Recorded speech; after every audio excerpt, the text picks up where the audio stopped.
So in this set of notes, we're going to go over dot plots and frequency tables. Remember, at any point you can stop this to catch up on what you are writing, but we're going to go over. The first thing is dot plots. A dot plot is a visual display of data using a number line and dots to represent each data point. In each of our classes, we're going to be doing this survey together, so each class might look a little bit different. I'm just going to make up some numbers on this. A quick survey of the room with the following questions. Mark the results in the table below. How many screens, TV, iPad, phone, etc. do the students in our class have in their homes? So let's say I went around each. Okay, we're not going to have any for 0 because I know you already have the iPads we gave you. So let's say maybe one person said, going to give one tally mark. The number of screens, maybe we had that had 2 screens in the house. Maybe again it was a low number and we had a tally mark. Maybe 3, maybe there were 4 people. So we're going to do 4. Okay, maybe 4 screens in the house. Maybe there was 3 people that had that. 5 screens in the house. Let's say that was 6 people. 1, 2, 3, 4, 5, 6. 6 screens in the house. Let's say there was 5 people. Okay, and 7 screens. Let's say there were 8 people. 1, 2, 3, 4, 5, 6, 7, 8. Not 8 people. Let's go back to 1. 9, we'll say 2, and 10 again we'll have none. So those are our tally marks as you would go through and ask people.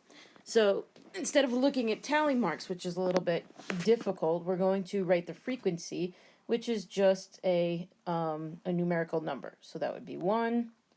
Okay, this would be 1. We would have 4 people here.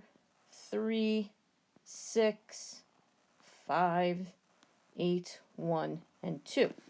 So now we're going to use that data to create a dot plot. Be sure to include each number, even if it has a frequency of 0. So our lowest number is going to be over here at 0, and then you're going to do your best to keep it even. Okay, so we have 1, 2, 3, 4, 6, 7, 8, 9, and 10. Perfect. Now to put a dot for each one. 0, we have nothing, so we're not going to put a dot. Okay, for here we have 1. Back to that. Sorry about that. So at 1, we would have 1 dot. Okay, at 2, we would have 1 dot. You want to make them the same height. That's super important. At 3, we would have 4, so we're going to equal amount of space in between. Okay, at 4, we have 3. Okay, and remember, the 3 needs to be lined up. Okay, it's very important to have those lined up. Then at 5, we had 6 of them. 1, 2, 3, 4, 5, 6. Then at 6, we had 5. 1, 2, 3, 4, 5. Then at 7, we had 8. 1, 2, 3, 4, 5, 6, 7, 8. And then we had 1. And then 9, we had 2. Once again, the important part of the dot plot is making sure you're including every number, 0, 1, 2, 3, 4, 5, 6, 7, 8, 9, 10. And then as you're making your dots, I know my dots are a little sloppy. It's kind of hard with the stylus I'm using. But your dots need to have the same equal space in between them. Let's take a look at question number 2. The Ecological Society sampled the green iguana population and made note of the length of each iguana sampled. The data is displayed in the data plot below. All right, now notice, let's take a look at the data plot. Okay, it doesn't start at 0, and that's okay, but it goes up in equal increments, 11, 12, 13, 14, 15, 16, 17, 18, and 19. So question 8 asks, how many iguanas measured greater than 15? So that means I'm going to be looking at these numbers. So I have 3, 2, 2, and 1. Okay, so that's going to give me an answer of 8. Question B says, what is the most common length of an iguana? Okay, so I'm going to look, and I have 2, 14, and 16. So I have 14 and 16. how many iguanas measured between 14 and 18?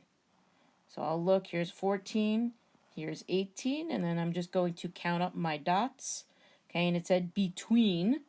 Okay, so there are 7 of them between 14 and 18. So now let's take a closer look at frequency tables, which we saw on the page before. A frequency table is a simple way to display how often something happens. So we're going to put the word display here. Typically, a frequency table is used to organize your data. So use the data table below to create a frequency table.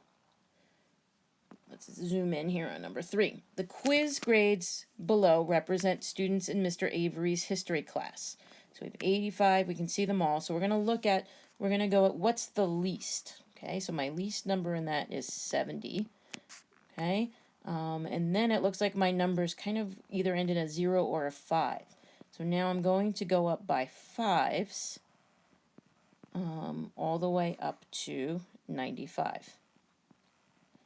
And now I'm going to tally them as I go through. I'm just going to go right through my list. Okay, so I have an 85, a 75, 2 70s, an 80, 2 85s, a 70, a 95, and a 75. Now the frequency again is just now your numerical values, 3, 2, 1, 3, 0, and 1. All right, let's take a look at the next one. The amount below represents the number of dollars spent on a birthday present. So my lowest is 15. And again, I'm noticing that it's going up. They're ending in 5s or 0s, so I'm just going to count up by 5s.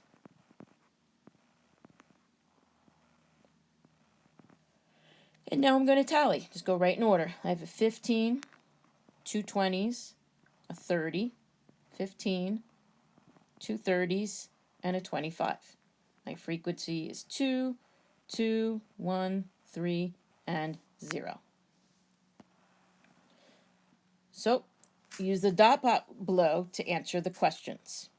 The dot plot represents the energy efficiency rating of a home in a community. Question A. Determine if the following statements are true or false. A total of 18 homes were rated. Well, that means I have to count all of these. Okay, 3, 6, 7, 8, 9, 10, 11, 12, 13, 14, 15, 16, 17, 18, 19, 20. Okay, so there's 20 of them, so this would be false. Exactly half of the ratings were greater than 66.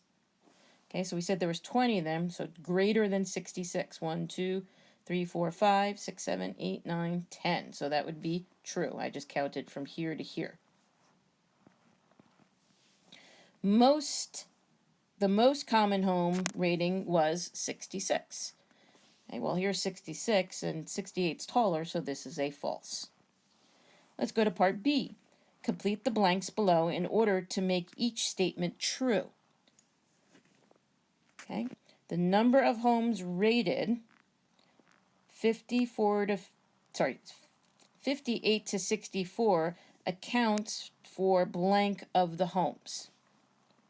Okay, so we're looking at 58, okay, to 64. 1, 2, 3, 4, 5, 6. All right, so we have 6 out of 20. Okay, so I can, I want to say 20. All right, and maybe I'll change that to a percentage. So equals 100, multiply that by 5, multiply 6 by 5. So I can get 30 out of 100, which gives me 30%. Okay, the number of homes rated greater than 70 accounts for about how many of the homes.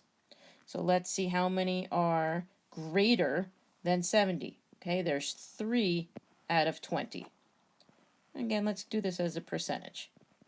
So that means out of 100, multiplied by 5, so 15 out of 100, so 15%.